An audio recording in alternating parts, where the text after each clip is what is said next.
So there is a subreddit for confidence, and it has an ultimate step-by-step guide pinned right at the top that is unsurprisingly fucking terrible. But it's also not uniquely terrible. It is more or less the exact same advice you will see on how to become confident anywhere else on the internet. And that's why it's worth looking at. So we're going to look at how it gets the actual benefits of confidence wrong, how the advice it gives is completely counterintuitive and bad, and then also look at just how the general messaging and idea that we even approach it is just...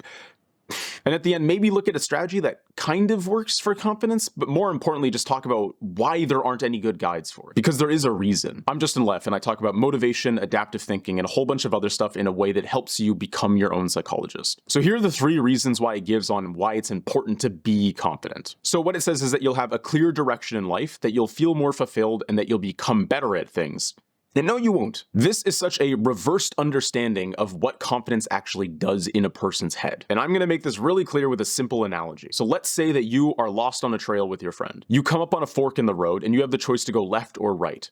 You decide to go left and your friend asked you, how confident are you that we should go left? Now, if you have a very confused sense of direction, if it's foggy and dark out and you're not sure where you are and you can't recognize any landmarks, you're not going to be very confident in your answer. On the other hand, if it's clear as day and you can recognize a landmark up ahead, you'll say, yeah, I'm confident this is the way to go. Having a clear sense of direction is what makes you confident. Making you confident doesn't clear up your sense of direction. Imagine being in that situation. You have no fucking clue where you are, but you're a confident person, so you can just say, yeah, dude, this is the way we go. That's not how it fucking works. It's the equivalent of saying that you have to take out a spleen to become a good surgeon versus saying that you need to become a surgeon before you can take out a spleen. The order of operations is really fucking important here. And it has this exact same problem with the other 2 benefits as well. You'll become better at what you do. No, if you're good at doing something and you have a sense that you're good at something, you're going to be more confident about doing that thing. If you have no sense of fulfillment, you're not going to be very confident in what direction you go. So order of operations, totally opposite. And when that bad understanding is clear from the beginning, it's also really easy to pick apart why the advice that you're given doesn't really work either. Especially this first one, which is fake it until you make it. I'm going to start by looking at an example of a confidence strategy that does work, if it is part of a larger strategy, which I'm going to talk about at the end. So what that might look like is this. Let's say that you notice that during meetings at work, you allow yourself to stay quiet and have a very shrunken, timid posture because you're insecure about people taking your opinions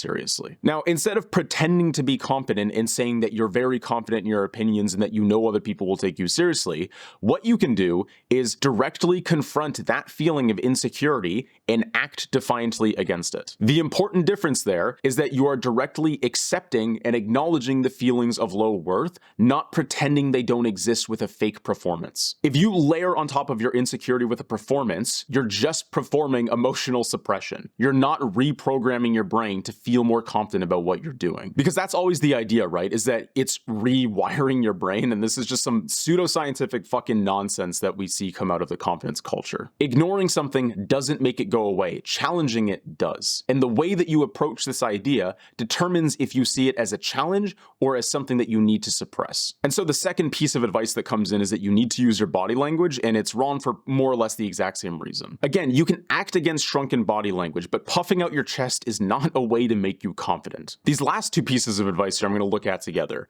because one is that you should just not feel inferior about yourself, which first off, how? And the second part is that you need to become good at something. How can you tell me that I'm not inferior and then also tell me that I need to become superior? While that is possible, you kind of need to help people navigate what you exactly mean by that. And it's not articulated at all here. It literally just says, realize you're not inferior. But more importantly, when you tell someone to get good at something, the most important question here is, how good is good enough? I have coached people before who are in the top 1% of what they do, and they're still not confident in themselves. We have all met people who are fucking terrible and stupid and clueless, and they're super self-assured. So your objective skill at something is not what determines if you're confident at it. How good is the question that people are missing here. It's not because they're skilled at literally nothing. And I think this is the easiest way to point out how this advice is harmful, because if you have somebody that is really good at things and they're not giving themselves credit for it and not being fair to themselves, and then you tell them that they need to get better to become more confident, you are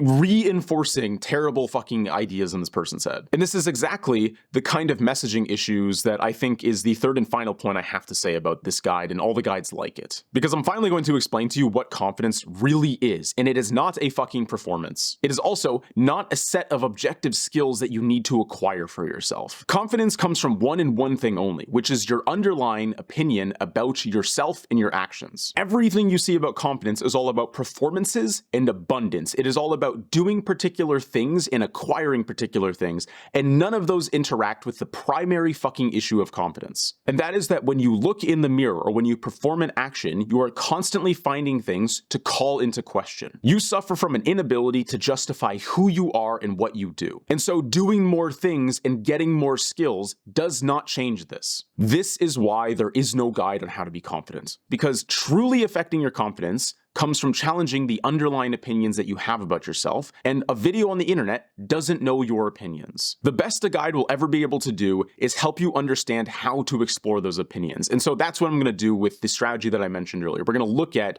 how this interacts with your self-opinions. The larger strategy that makes acting against your insecure feelings good is that it's gathering evidence. What you are doing is acknowledging that you are acting in a particular way that is motivated. And then you're going to defy those motivations and prove to yourself that they're not actually getting you anything. If you discover that your instinct to shrink and feel quiet in a meeting is because you think people are going to laugh at your opinions, and then you prove to yourself that speaking out loud won't get you laughed at, you're giving your brain an opportunity to compare your horrible fantasies to reality. And that is something that works. What doesn't work is going, okay, my opinions aren't worth anything, so I need to layer a performance of confidence on top of that to protect that insecurity. It is the difference between showing your kid that there are no monsters in the closet versus getting your kid dressed up in a fucking suit of armor getting ready to take on the battle. Faking confidence is winning a battle against a monster that doesn't exist, and suits of armor weigh way too fucking much for you to live your entire life dressed up like that. Instead, you're gonna use courage to look under the bed and realize that nobody's fucking there. This is why a larger strategy and a principle and understanding of how your brain is working against yourself is required before you look at any sort of step-by-step guide on how to be confident. And so while I would like to provide more strategies like that in the future, for now, I'm gonna say that that's enough and just stay away from all this shitty advice. That's everything I have to say about it. So if you like this video, like it and subscribe and do all the other things that I want you to do because I like when videos get a lot of views. You can check out my website if you want to learn more about what I do. Thanks for watching.